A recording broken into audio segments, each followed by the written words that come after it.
Hey, Storypillar friends. It's me, Meg. Grown-ups. If you and your family love listening to Storypillar, hold on to your knee pits, as Sneak would say, because pretty soon you can wear Storypillar. Sneak, Bean, and I have been hard at work putting together an online Storypillar store with t-shirts and mugs and even a puzzle, but maybe don't try to wear those last two.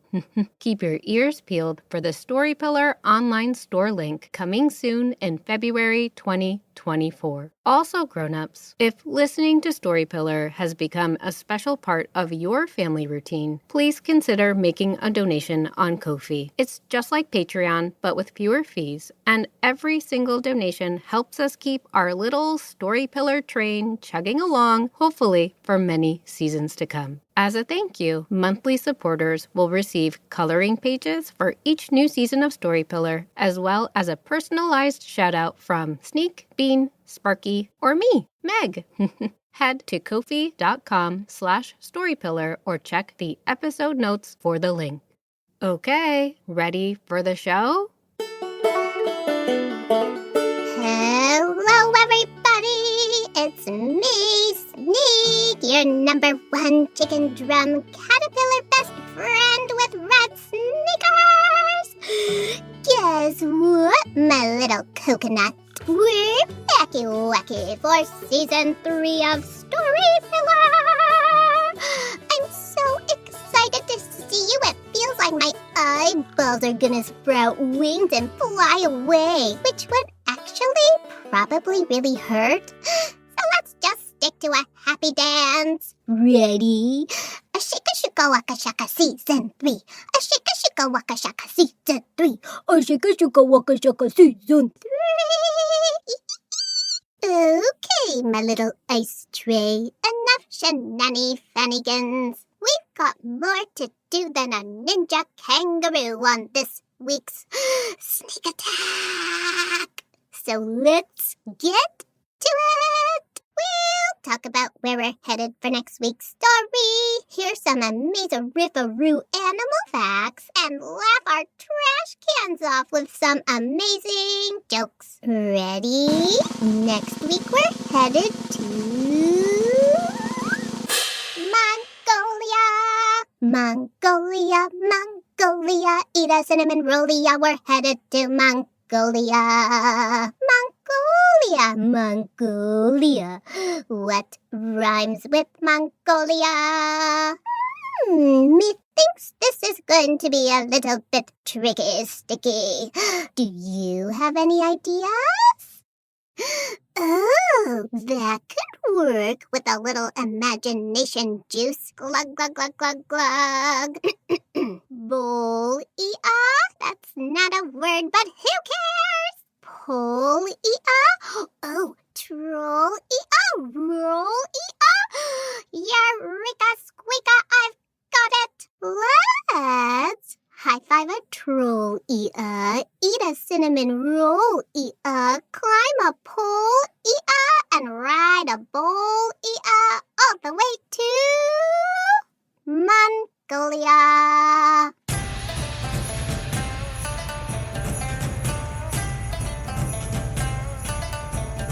Mongolia is a country in East Asia, bordered by Russia to the north and China to the south. It's also really close to Kazakhstan in the southwest, but the two countries don't actually have a border.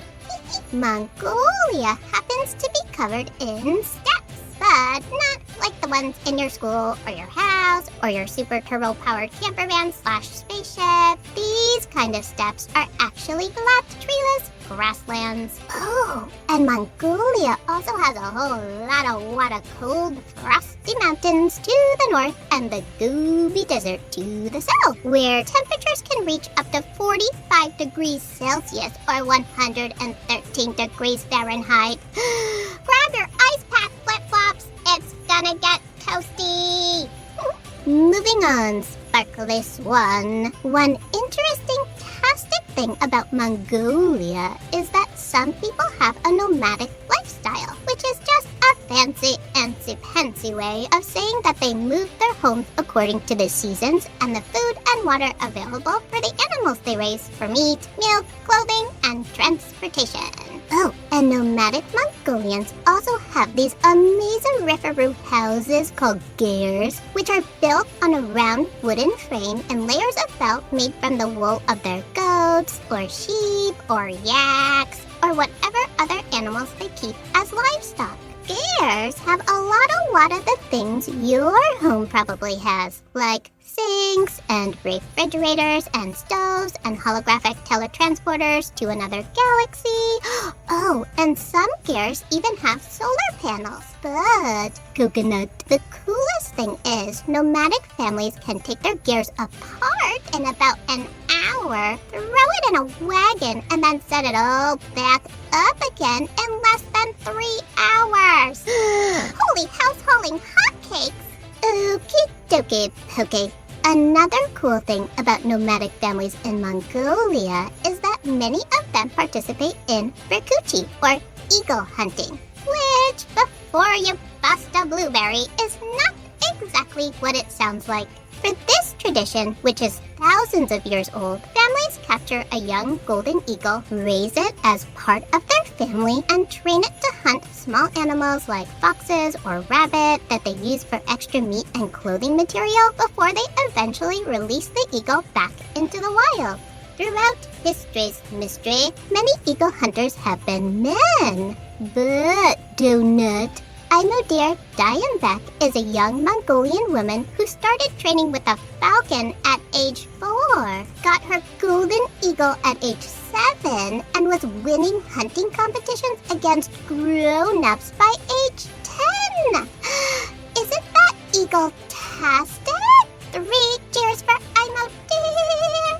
Yip-a-rooney toony, yip-a-rooney toony, yip-a-rooney toony! Oh, and one more cool Mongolia fact before we move on to animals. Many people in Mongolia celebrate Lunar New Year. In this country, Lunar New Year is called Tsaagan, which means white moon. It's an opportunity to welcome the spring and learn about family history. Mongolian families spend up to a month before Tsaagan cleaning and paying debts and preparing white food and clothing to wear at the celebration. That's when they visit their elders and eat yummy dumplings called boos and exchange gifts. I'll take 1,000 gummy centipedes to go! Okie dokie Pinocchio-kie. It's finally time to talk about the one, the only Yaks! Yaks! Yaka! Yaks! Yaks are gigantoriffaroo! They can weigh up to 1,200 pounds or over 500 kilograms and kinda look like a woolly mammoth that's lost its trunk and swallowed a cow. Yaks are actually related to cows, but they don't eat them, and they're extra specially built to withstand freeze-tastically cold weather. They have extra large lungs and extra red blood cells to keep that oxygen moving through their big old bodies when it's nice and icy out. And they have 2 layers of fur, one short and one long and shaggy-waggy, that help them survive in temperatures as low as 40 degrees below 0 Celsius and Fahrenheit. Holy frozen yak yo-yos, feeling chilly, little Billy? Just put on a yak and have a snack and say quack. Ooh, one more thing about yaks. Because the Mongolian grasslands are mostly treeless, there isn't any firewood for families to use as fuel. What to do? Chicken shoe. Scoop up a super yak poop patty, of course. Dried yak dung just happens to make for a perfect cooking fire, and there's a whole lot of it just laying around. Okay, bale of hay. Now it's time for my favorite part. Joke time! Joke number 1, all about yaks. What is a yak calf's favorite snack? Did you get it? Cheese and yackers! Like cheese and crackers, but for yaks! Okay, joke number 2. What do you call an eagle at the beach? Did you get it?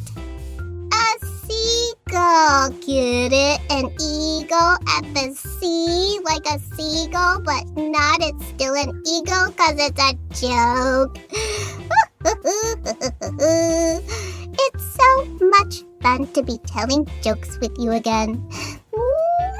Okay, that's about it, potato chip grown-ups. Don't forget to visit our Ko-fi page if you're interested in supporting our show, and keep your eyeballs on the skyballs for a link to our Storypillar store coming soon. You can also check the episode notes for links to all the cool-tastically amazing things we talked about on today's episode.